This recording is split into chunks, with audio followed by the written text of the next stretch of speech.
नमस्कार दोस्तों, मैं नाज़िन। खबर बात की खास बात में आप सभी का स्वागत है। दोस्तों, हम आज बात करने जा रहे हैं अर्थक्वेक या भूकंप के बारे में। हाल ही में इंडोनेशिया में अर्थक्वेक हुआ जिसका बहुत सारे झटके या उसका प्रभाव जो महसूस किया गया, सांगली, सातारा, महाराष्ट्र में कई जगहों पे इसका प्रभाव महसूस किया गया। ये अर्थक्वेक होता क्या है और ये किस तरह आता है, इसके पीछे साइंटिफिक रीजंस क्या होते हैं, ये आज हम जानेंगे। हमारे स्टूडियो में आज मौजूद है संतोष टकले जी, जो साइंटिफिक ऑफिसर है बीआरसी में। तो आइए इनसे इसी बारे में जानकारी लेते हैं। संतोष जी, सबसे पहले आपका स्वागत है हमारे स्टूडियो में। नमस्कार। हमें ये बताइए सबसे पहले कि अर्थक्वेक या भूकंप जिसे कहा जाता है वो होता क्या है। जैसे बहुत ही अच्छा सवाल है, और जैसे आपने बोला कि साइंटिफिक जानकारी के लिए ये सेशन चल रहा है जी। तो जैसे आप जानते हैं कि हम बचपन से पढ़ते आते हैं ज्योग्राफी नाम के सब्जेक्ट में कि अर्थक्वेक एक ऐसी चीज है जिसमें अर्थ का सरफेस हिलता है। हाँ। अभी ये जो इतना रिजिड रहने वाला अर्थ का सरफेस हिलता है, उसके ऊपर के जो स्ट्रक्चर्स है वो डैमेज हो जाते हैं, तो लाजमी है कि सबको ये डाउट आएगा कि ये हिलता कैसे इतनी एनर्जी आती कहां से है। तो ये जो एनर्जी है इसको हम टेक्निकल टर्म्स में अर्थक्वेक को इस तरीके से डिफाइन कर सकते हैं कि it's movement of earth surface due to the rapid release of energy. Now as मेरे ही जवाब में मैंने ये सवाल पूछा था कि ये रैपिड रिलीज ऑफ एनर्जी कहां से आता है। तो ये रिलीज ऑफ एनर्जी समझने के लिए शायद हमको अर्थ का पूरा स्ट्रक्चर समझना पड़ेगा, और उस स्ट्रक्चर के बीच में हम हमेशा जो दूरदर्शन या कहीं न्यूज़पेपर में पढ़ते रहते हैं कि एक टेक्टोनिक प्लेट्स नाम की चीज है, और ये टेक्टोनिक प्लेट्स के मूवमेंट्स के दरमियान ये एनर्जी रिलीज होती है, और उसके दरमियान जो एनर्जी रिलीज है वो अर्थ के सरफेस को मूव करता है, और उसके कारण हमको जो झटके महसूस होते हैं जिसको हम भूकंप या अर्थक्वेक बोलते हैं। अर्थक्वेक कहते हैं, बराबर है। क्योंकि आम जनता या आम लोग जो है या बच्चे हैं वो ये जानते हैं कि भूकंप आना मतलब धरती सिर्फ हिलती है या सरफेस जो अर्थ का है वो हिलता है, उसको भूकंप कहा जाता है, ये होता है। लेकिन ये जो अर्थक्वेक होता है क्या ये सिर्फ धरती पर ही होता है, जैसे इसे अर्थक्वेक कहा जाता है? जैसे आपने बहुत ही राइटली पॉइंट किया, अर्थक्वेक बराबर है, दो हिस्से हैं। तो अर्थक्वेक, अर्थ के ऊपर जो क्वेक्स आते हैं, you can call it earthquake, right. But जहां तक हम इसको जिस तरीके से आपने पूछा है, हम ये बोलने की कोशिश करेंगे कि इस तरीके के धक्के या इस तरीके के वॉल्केनिक इरप्शंस पूरी सोलर सिस्टम में कहीं और होते हैं क्या। तो इसके लिए हमको शायद, जैसे आप स्क्रीन पे देख सकते हैं, हमारी सोलर सिस्टम में जो 8 प्लैनेट्स है उसमें से कुछ प्लैनेट्स और कुछ नेचुरल सैटेलाइट्स के फोटोज दिखाए गए। जैसे आप देख रहे हैं कि आप उसमें मर्क्यूरी देख सकते हैं, आप उसमें वीनस देख पा रहे हैं, आप उसमें मार्स देख पा रहे हैं, अर्थ देख पा रहे हैं, एंड आप उसमें मून भी देख पा रहे हैं। इसमें जो मार्स है स्पेसिफिकली, उसका डायमीटर रेडियस जो समवेयर अराउंड मेरे ख्याल से तकरीबन 7000 किलोमीटर के आसपास है। अच्छा, उसका डायमीटर। ये मार्स के ऊपर अपने माउंट एवरेस्ट से भी 3 गुना बड़ा एक पहाड़ बन चुका है इसी वोल्केनिक इरप्शन से। हाँ, अगर आप गलती से इंटरनेट पे ये चीज ढूंढने की कोशिश करेंगे तो उसका नाम है ओलंपस मोन्स। ओके, ये ओलंपस मोन्स की ऊंचाई है उसके फ्लैट सरफेस से तकरीबन 24 से 27 किलोमीटर। तो मतलब वोल्केनिक इरप्शंस नाम की जो चीज है वो रॉकी प्लैनेट्स के ऊपर मोस्टली देखी गई है। उसमें से मैंने अभी आपको मार्स का एग्जांपल दिया, but term earthquake relates to the movement of earth surface. So earthquake, जहां तक ये टर्मिनोलॉजी वाली पार्ट है, तो वो अर्थ पे ही होता है, अर्थ पर ही होता है। इसके बारे में जो रीजन है, उसके पीछे क्या रीजन है, इसके बारे में डिटेल जानकारी जो है उसमें हम क्या क्या बता सकते हैं? ये जो अर्थक्वेक है उसका ओरिजिन, उसकी जो रैपिड रिलीज ऑफ एनर्जी है, ये आती है टेक्टोनिक प्लेट के मूवमेंट की वजह से। आप इस तरीके से समझने की कोशिश करिए कि ये 2 टेक्टोनिक प्लेट्स हैं। ये 2 टेक्टोनिक प्लेट्स इस तरीके से मूव करना चाह रही है, और उसके बीच में एक रॉक या कुछ ऑब्स्टेकल फंस गया है। अभी ये जो इसके बीच में ऑब्स्टेकल फंस गया है, ये मूवमेंट तो चलती रहेगी। एक वक्त उस रॉक को क्रश करके ये आगे चली जाएगी, और उस टाइम पे वो रॉक के क्रश होने से जो एनर्जी रिलीज है, उस एनर्जी की मतलब जो वेव्स के फॉर्म में सरफेस तक पहुंचेगी, वो सरफेस को मूव करती है। अभी इसमें एक चीज बहुत जरूरी है समझना कि हम जब अर्थ की बात कर रहे हैं तो ये जो हमारी मदर अर्थ है, ये है 4.5 अरब साल पुरानी। 460 करोड़ साल पहले सोलर सिस्टम के बर्थ के साथ हमारे अर्थ का जन्म हुआ था। ये अर्थ तभी एक बहुत ही गर्म सा गोला थी, और ये गर्म गोला धीरे धीरे ठंडा होते होते, आप इसको प्रैक्टिकल एग्जांपल में इस तरीके से समझ सकते हैं कि आप सोचिए कि आप सुबह जल्दी उठे, कहीं जाना है, और आपको मम्मी ने एक दूध का ग्लास दे दिया पीने के लिए, बट आप थोड़ी कुछ और काम में बिजी रही तो शायद आप उसकी तरफ ध्यान नहीं दे पाई और उसके ऊपर मलाई जम गई। अभी अंदर का जो दूध है वो गर्म है, ठीक है, इस एग्जैक्टली तो रिलेट नहीं कर पाएंगे, पर ऊपर की जो मलाई है शायद अर्थ के स्ट्रक्चर के जो 3 अहम हिस्से हैं उसमें से मलाई रिप्रेजेंट करती है ऊपर के क्रस्ट को। उसके अंदर का जो कोर है वो इनर कोर अभी भी सॉलिड है, उसके ऊपर का जो पार्ट है वो थोड़ा लिक्विडियस है, उसके कोर और क्रस्ट के बीच में एक मेंटल नाम की चीज है। ये जो लिक्विडियस एंड सेमी लिक्विडियस फॉर्म में ये जो सब चल रहा है, इसके ऊपर जो क्रस्ट बना हुआ है और ये क्रस्ट की जो टेक्टोनिक प्लेट्स है या प्लेट्स है, जो वो टुकड़े हैं किसके, 2 चीज के, एक ओशियानिक टेक्टोनिक प्लेट्स है और एक आपके कॉन्टिनेंटल है, मतलब जिसके ऊपर आपके समुद्र बसे हुए हैं, और एक के ऊपर आपके कॉन्टिनेंट्स मतलब खंड बसे हुए हैं जिसके ऊपर हम रहते हैं। इनके बीच की मूवमेंट्स में जो एनर्जी रिलीज होते हैं उसके कारण अर्थक्वेक होता है। ये जो मूवमेंट्स जो होती है प्लेट्स के बीच में, ये क्या कंटिन्यूस होती रहती है? ये जो मूवमेंट्स है टेक्टोनिक प्लेट्स के बीच में, प्लेट्स की ये कंटिन्यूस है, ये कंटिन्यूस है। हाँ। ये कंटिन्यूस मूवमेंट्स की वजह से अर्थक्वेक नहीं होता, उनके बीच में जो कुछ आ जाता है तो ये जब मूवमेंट रोकी गई, उस रोकी गई मूवमेंट के कारण जो अभी ऐसे कुछ है एनर्जी लगी हुई है और फंसी हुई चीज छूट गई, बराबर। ये जो चीज है, दिस इज द इम्पार्शन ऑफ और पावर, व्हाट यू कैन से रिलीज ऑफ एनर्जी। तो इस तरीके से ये टेक्टोनिक प्लेट्स का बराबर है। लेकिन ये नापी कैसे जाती, किस प्रकार इसका मेजरमेंट लिया जाता है कि कितनी एनर्जी रिलीज हुई है, या ये जो है अर्थक्वेक का कैसे नापा जाता है? जैसे कि आप नॉर्मली एक आंकड़ा सुनती है, बराबर है, रिक्टर स्केल पे एक जगह पे इतना अर्थक्वेक आया तो ये स्केल है, कहीं आप 6.4 सुनेंगे, कभी आप 8.2 सुनेंगे, कभी आप 8.9 सुनेंगे, और जैसे ये आंकड़ा बढ़ता है वैसे आप हमेशा सुनती रहेंगी कि the damaging effects are very high, खतरा जो है वो बढ़ जाता है। तो ये रिक्टर स्केल है, ये आपको वैल्यू देता है, एम्पलीट्यूड देता है, magnitude of the release of energy. But यहाँ पे सिर्फ इतनी सी चीज बोलूंगा तो शायद सबको समझना थोड़ा मुश्किल हो जाएगा। एक समझने की कोशिश करिए, एनर्जी जो हम बात कर रहे हैं ये एनर्जी रिलीज वेव फॉर्म में होता है। अच्छा। अब जब आपका अर्थक्वेक है, ये जो एनर्जी रिलीज कर रहा है और जो एनर्जी का प्रोपेगेशन हो रहा है वो जिस वेव फॉर्म में हो रहा है, ये 3 तरीके के वेव फॉर्म रहते हैं। अच्छा। जो शायद हमने 8वीं 9वीं की कक्षा में भौतिक शास्त्र में मतलब फिजिक्स में पढ़े हैं। एक लॉन्जिट्यूडनल वेव फॉर्म रहता है, लॉन्जिट्यूडनल जो कंप्रेशन एंड रेयरफैक्शंस की वजह से मूव होता है। दूसरी चीज है जो है ट्रांसवर्स मोशन। ट्रांसवर्स मोशन मतलब आप ऐसे सोचिए कि आपने एक कीला है, उससे एक रस्सी बांध दी है और उसको पकड़ लिया और बीच में ऐसे कर दिया, तो ये जो मूवमेंट है आपको वेव फॉर्म दिखेगा। This are the transverse movement of the particle. अच्छा। और एक नई मतलब ये नई जानकारी होगी आपके लिए भी शायद कि एक सरफेस वेव नाम की चीज रहती है। ये 3 चीजें जो है वो एनर्जी पास करने में मदद करती है। द एनर्जी पासेस और propagates in the form of wave forms. तो ये जो 3 वेव फॉर्म्स है वो एनर्जी पास ऑन करते हैं और इसी से ये आगे बढ़ता है। अच्छा। जो हम मेजरमेंट भी करेंगे वो भी हम एनर्जी का ही करेंगे। अच्छा। तो जब हम रिक्टर स्केल में एक वैल्यू डिफाइन करते, that value is a direct representation of the energy release and the amplitude और intensity of the highest energy of the single wave form. की 3 विचार है, तीनों में से जिसके पास ज्यादा एनर्जी होगी वो ज्यादा डैमेज क्रिएट करेगी।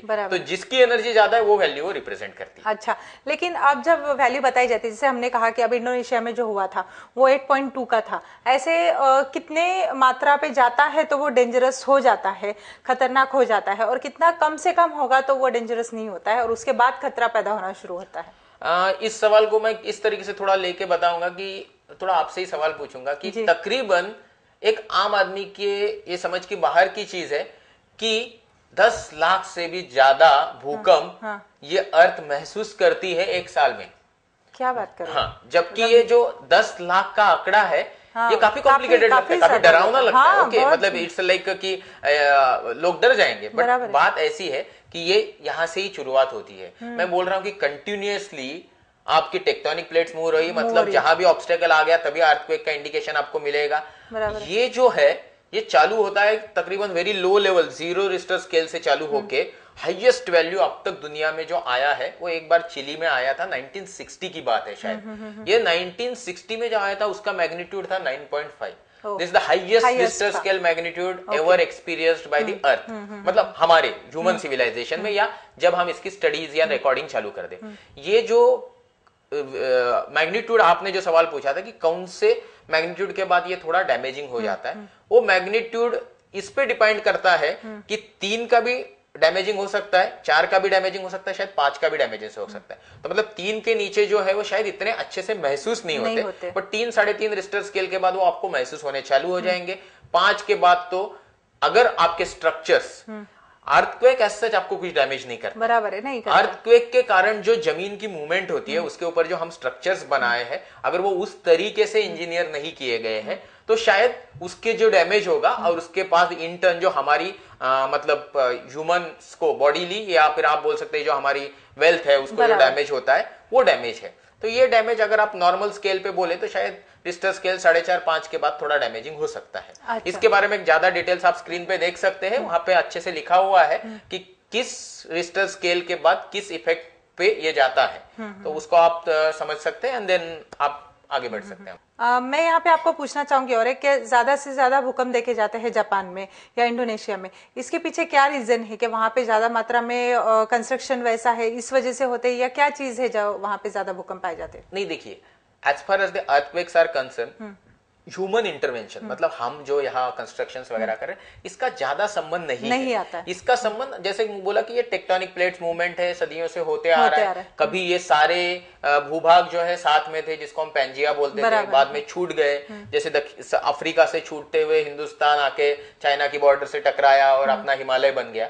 तो human interventions are not there, but जो natural existing what you can say tectonic plates की जगह पे है जो प्रोन है, इसको एक अच्छा नाम दिया गया है। यहाँ पे बहुत सारे वोल्केनोज इरप्शंस होते हैं, बहुत सारे अर्थक्वेक होते हैं, सो दे हैव कॉल्ड इट, और इसको साइंस में बोलते हैं रिंग ऑफ फायर। ये एक रिंग ऑफ फायर नाम की, शायद आपने कभी सुना भी होगा। ये रिंग ऑफ फायर नाम की जो चीज है ये चालू होती है जापान से, घूमती है इंडोनेशिया से, घूमते घूमते पैसिफिक लाइन लेके, कुछ लोग उसको पैसिफिक रिंग ऑफ फायर भी बोलते हैं। जैसे आप स्क्रीन पे तो देख सकती है, स्क्रीन पे जैसे दिखाया गया है आप उसमें ये समझ सकते हैं कि बहुत ही प्रोमिनेंटली उन्होंने दिखाया गया कि यहाँ पे इस जगह पे अर्थक्वेक होते हैं। Now as far as Japan is concern, technologically बहुत ही एडवांस कंट्री है, तो इस चीज को भी उन्होंने ध्यान में रखते हुए अपना जो स्ट्रक्चर्स है उनका डिजाइन या उसमें बहुत सारी चीजें होती है, स्ट्रक्चर का भी एक डिफाइंड IS रूल्स, मतलब सपोज हम इंडिया की बात करें तो इंडियन गवर्नमेंट ने इंडियन स्टैंडर्ड के हिसाब से कुछ रूल्स डिफाइन किए गए कि अर्थक्वेक प्रोन एरिया में स्ट्रक्चर्स इस तरीके से ही बनने चाहिए। तो उस तरीके से है। बट जो आपका ये सवाल था कि कुछ मतलब अर्थक्वेक प्रोन जोन है क्या, यस, टेक्टोनिक प्लेट्स जहां पे भिड़ती है एक दूसरे से, उस जगह पे जहां पे मैक्सिमम अर्थक्वेक होता है उस चीज को रिंग ऑफ फायर बोलते हैं। और जो आप स्क्रीन पे देख रही है उस तरीके से हम काफी खुशनसीब है कि हमारे आजू बाजू ऐसा नहीं। सी बॉम्बे में या बॉम्बे सबर्ब्स में we are not bothered about the earthquake and tsunami only because उस एरिया में ये रिंग ऑफ फायर काफी दूर है, जबकि जापान से बहुत करीब से गुजरती है। और इसका हम लोगों ने हाल ही में उसका अंजाम भी देखा है, उनका काफी बड़ा अर्थक्वेक और उसके कारण न्यूक्लियर डिजास्टर भी थोड़ा बहुत होने को था। उस तरीके से ही Indonesia is next country which is continuously getting bombarded by earthquakes because of their natural existence at that particular place which is on the ring of fire। बराबर। संतोष जी, यहाँ पे तो आप हमें इन सब चीजों के बारे में जानकारी दे रहे हैं, लेकिन साइंटिफिकली कौन सी टीम है जो इसके ऊपर काम करती है और किस तरह से काम करती है ये हम जानना चाहेंगे। लेकिन अब वक्त हो चला एक छोटे से ब्रेक का। दोस्तों कहीं भी नहीं जाइए, लौट के आइए, देखते रहिए खास बात नाजरीन के साथ। घरात बँकेची ब्रँच, अगं चला, मुहूर्त जवळ आला, वी आर रेडी। आमच्या घरात बँक, काहीतरीच काय खरंच घरात ब्रँच, कमाल आहे। आमच्या घरात टीजीएसबीची ब्रँच। आता टीजीएसबीतलं खातं तुम्ही इंटरनेट आणि मोबाईल वापरून घरातूनच ऑपरेट करू शकता, कारण आता आपली टीजीएसबी मध्ये सुद्धा आहे इंटरनेट बँकिंग, SMS आणि RTGS NEFT सेवा। अरे वा, आता बँकिंग इज नो टेन्शन।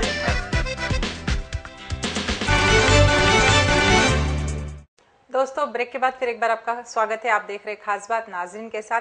हमारे स्टूडियो में मौजूद है संतोष जी। संतोष जी, हम जानकारी लेते लेते ये बताना भूल गए या ये पूछना मैं आपसे भूल गई कि अर्थक्वेक का जो सेंटर होता है वो कैसे होता है और कैसे मेजर किया जाता है? See seismograph is a instrument. Okay. ये एक इंस्ट्रूमेंट है जिसकी मदद से हम एग्जैक्टली ये जो हमारा स्केलिंग है उस तरीके से हम लोग अर्थक्वेक को रिकॉर्ड करते हैं। अच्छा। ये अर्थक्वेक को रिकॉर्ड करने का जो सेस्मोग्राफ है बहुत ही सिंपल तरीके का इंस्ट्रूमेंट है। जैसे आप स्क्रीन पे देख सकते हैं कि ये सेस्मोग्राफ जो है इसमें एक रिजिड स्ट्रक्चर के ऊपर बिठाया हुआ एक बॉक्स है जिसके अंदर easily free moving inertial body है। थोड़ा ये कॉम्प्लिकेटेड वर्ड है बट आप समझ सकते हैं कि पूरी अर्थ ही घूम रही है, मतलब हिल रही है, वाइब्रेट कर रही है, वो सरफेस वाइब्रेट कर रहा है और उसके ऊपर हमको एक चीज ऐसे चाहिए कि जो स्टेडी है। मतलब ऐसे सोचिए कि ये बराबर चीज है, हाँ। फ्रीली सस्पेंडेड है, स्टेडी है और पूरी अर्थ घूम रही है और ये चीज रोटेट हो रही है, तो इसके ऊपर एक ग्राफ प्लॉट होते जा रहा है। अच्छा, इस बराबर है, ग्राफ प्लॉटिंग फेनोमिना को मैं बोलूंगा कि ये सेस्मोग्राफ है। जो ग्राफ प्लॉट हो गया वो सेस्मोग्राम है। ओके, तो ये चीज मेजर करने के लिए इनर्शिया नाम की जो प्रॉपर्टी होती है कोई भी हेवी बॉडी की, उसको यूज करके ये सेस्मोग्राफ बनाया जाता है और इससे हम लोग अर्थक्वेक का रिकॉर्डिंग करते हैं। और ये जो करते हैं उनको क्या कहा जाता है? ये जो करते हैं, ये जो सेस्मोग्राम है, ये जो है, ये रिकॉर्डिंग जो हो रहा है, ये जो पूरा, इसमें ही हमको जो इंटेंसिटी की वैल्यू मिलेगी वेव्स के, ओके, उसको हम बोलेंगे रिक्टर स्केल पे उसका मैग्नीट्यूड। ओके, उसको रिक्टर स्केल कहा जाता है। बट इसके आगे का शायद आपको जो आप मतलब जिसको क्लियरली नहीं पूछा कि इससे हमको ये भी मिल सकता है, जो वेलोसिटीज की हम बात कर रहे थे कि ईपी सेंटर हमने डिफाइन किया था, तो उस टर्म्स कॉन्टेक्स्ट में हम लोग का अर्थक्वेक के बारे में 2-3 टर्मिनोलॉजी बहुत कंटिन्यूअसली आप सुनते रहते हैं। एक है कि भाई एपिसेंटर इधर इधर पाया गया, ठीक है, उसका फोकस यहाँ पे था। ओके, तो ये सारी चीजें कहां से रिवील होती है, ये बहुत ही इंटरेस्टिंग फेनोमेना है और एक सिंपल ज्योमेट्री है कि अगर मेरे पास 3 सेंटर है तो ये सेंटर के लिए भी मैं आपको ये जानकारी साथ ही लगे दे दूं कि हर नेशन के पास एक हाईली सोफिस्टिकेटेड डेवलप्ड लेबोरेटरी या सेंटर होता है जहां पे अर्थक्वेक का पूरा रिकॉर्ड रखा जाता है, सिर्फ अपने लिए ही नहीं, जबकि आजू बाजू के प्रीमाइसेस के लिए ही। जैसे कि इंडिया में अपना एक India meteorological department is maintaining the country's total national seismological network. It is consisting of almost 55 observatories. But ये बात होगी अर्थक्वेक्स की, जो जमीन के ऊपर की बात है। अगर यही हम ओशन रिलेटेड बात करें तो इसके लिए फिर से एक नया और बहुत ही हाईली सोफिस्टिकेटेड इंस्टीट्यूट है जिसका नाम है Indian national centre for ocean information services Hyderabad, जिसे हम सुनामी भी कहते हैं। हाँ, ये सुनामी के बारे में जानकारी देता है और जो भी समुद्र के अंदर जो हैपनिंग्स होगी जैसे ओशन रिलेटेड। अभी हम बात कर रहे थे कि ईपी सेंटर कैसे हम एग्जैक्टली फाइंड आउट करते हैं।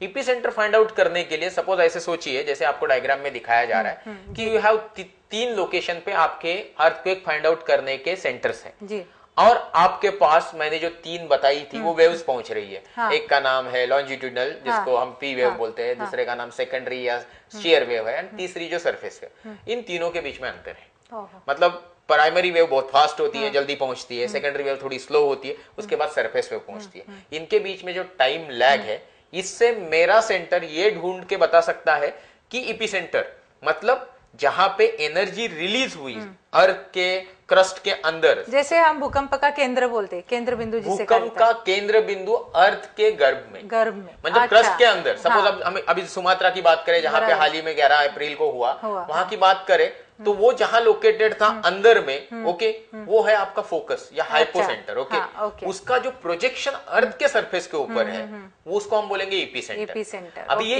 ईपी सेंटर का डिस्टेंस हम ये मैथमेटिकल कैलकुलेशन से निकाल सकते हैं। मेरे पास यहाँ एक लोकेशन है, यहाँ एक लोकेशन है, यहाँ एक लोकेशन। यहां से मुझे पता चला कि वो 550 किलोमीटर की दूरी पे था, बट इस बिंदु से 550 किलोमीटर का अगर मैं एक एक बिंदु मारना चालू कर दूं तो वो एक लोकस बनेगा, बराबर है, और वो लोकस को हम सर्कल बोलते हैं। तो यहां से मुझे एक सर्कल निकालना है, वैसे ये सेंटर से भी मुझे सर्कल निकालना है और ये सेंटर से भी, और तीनों का जो इंटरसेक्शन पॉइंट आएगा वो हमको accurately okay in particular tolerance limit हमको बता देगा कि ईपी सेंटर का है। और इसी तरीके से this is the only techniques available to find out the epicentre. अच्छा, मतलब ईपी सेंटर किस तरह से होता है और कैसे होता है वो हमने जाना।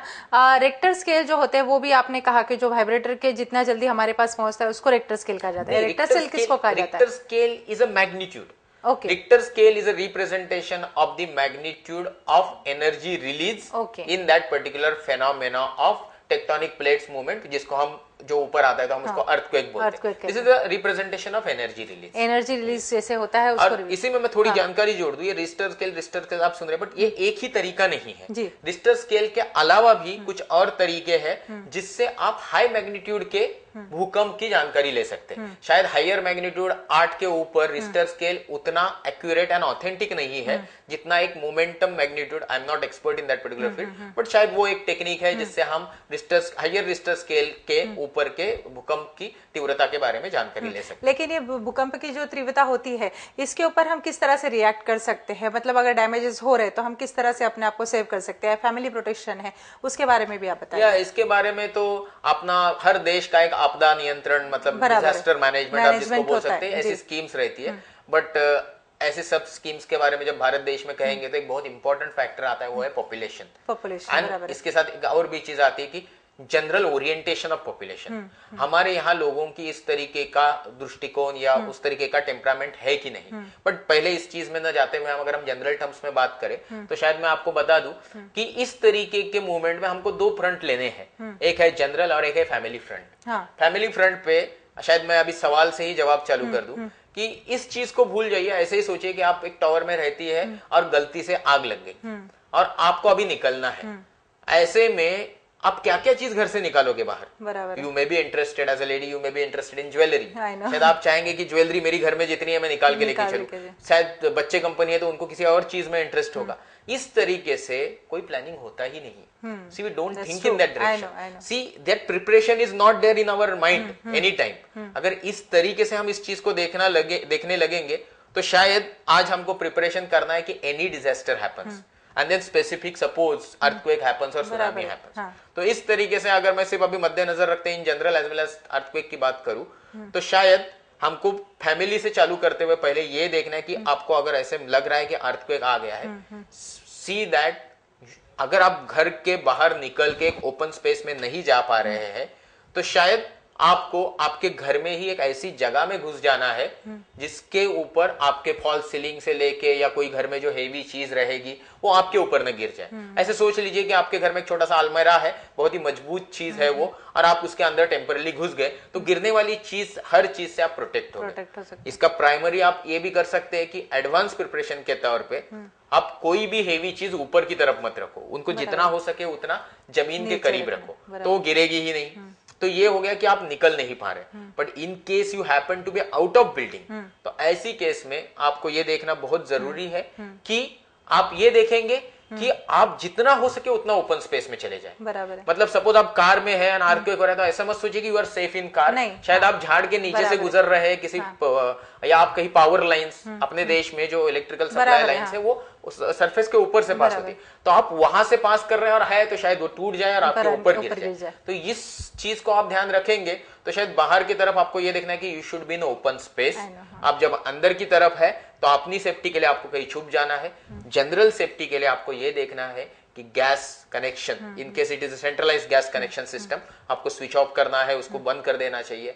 या पानी कनेक्शन, जहां तक इलेक्ट्रिसिटी की बात है ऑटोमेटिकली तो बंद हो ही जाएगा, बट अपनी तरीके से आप अपने यहाँ का जो इलेक्ट्रिकल कनेक्शन है वो स्विच ऑफ करें तो बेहतर रहेगा। क्योंकि आपने मुद्दा छेड़ा ही है कि डैमेजेस की बात कर रहे हैं तो major damages caused due to earthquake are Fyers.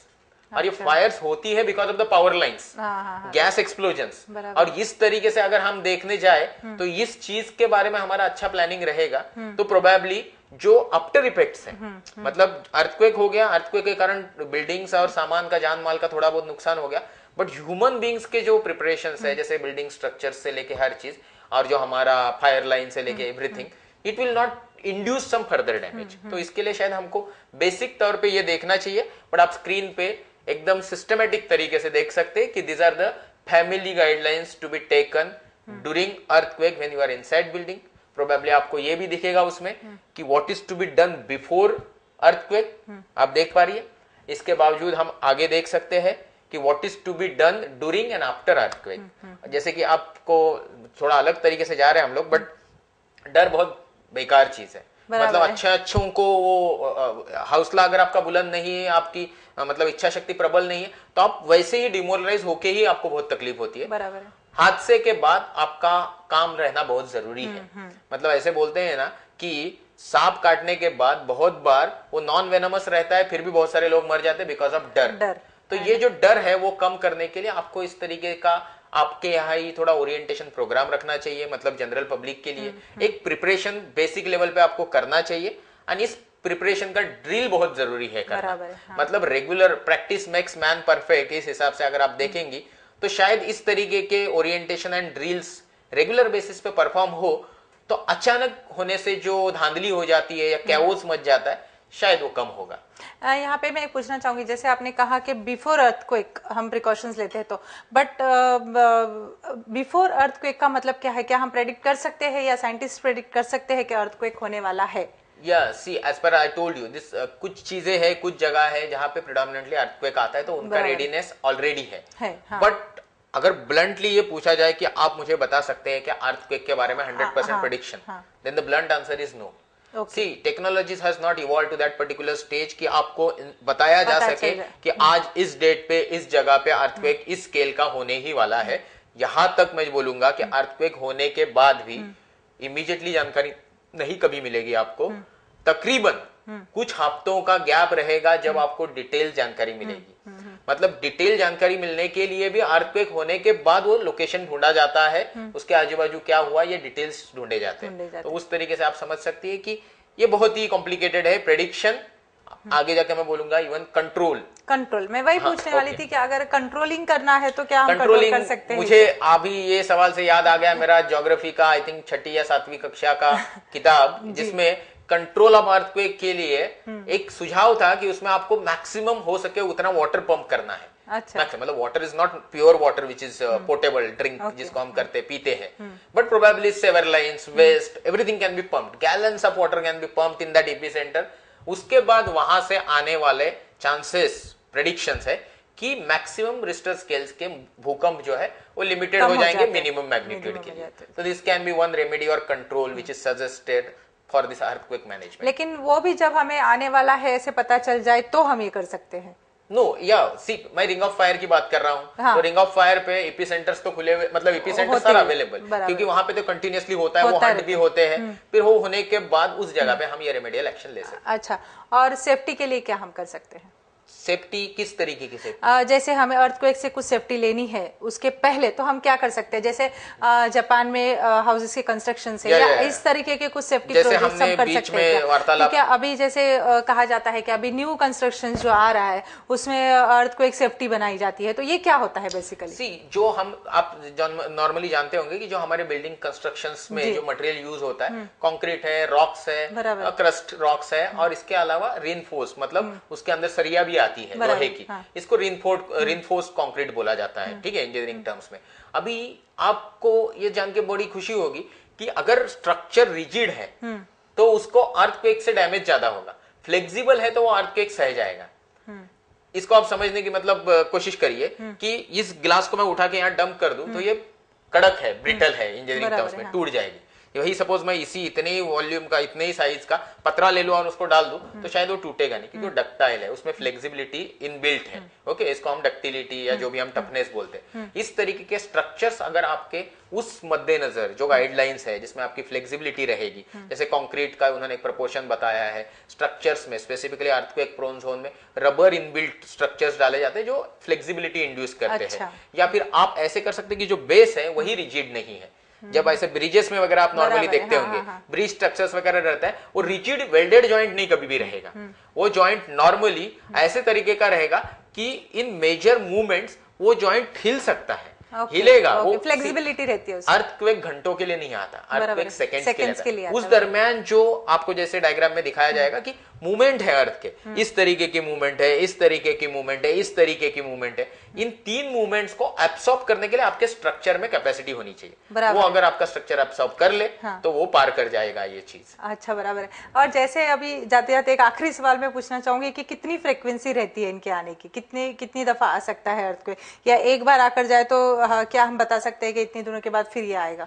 Earthquake की फ्रीक्वेंसी क्या है इसके लिए तो मैंने आपको बोला कि एक साल में 10 लाख तक आ जाता है। बट जो डिवास्टिंग मैग्नीट्यूड के है, they may be in the range of 15 to 20, but again it depends on the situations which are beyond our human beings scope today's date.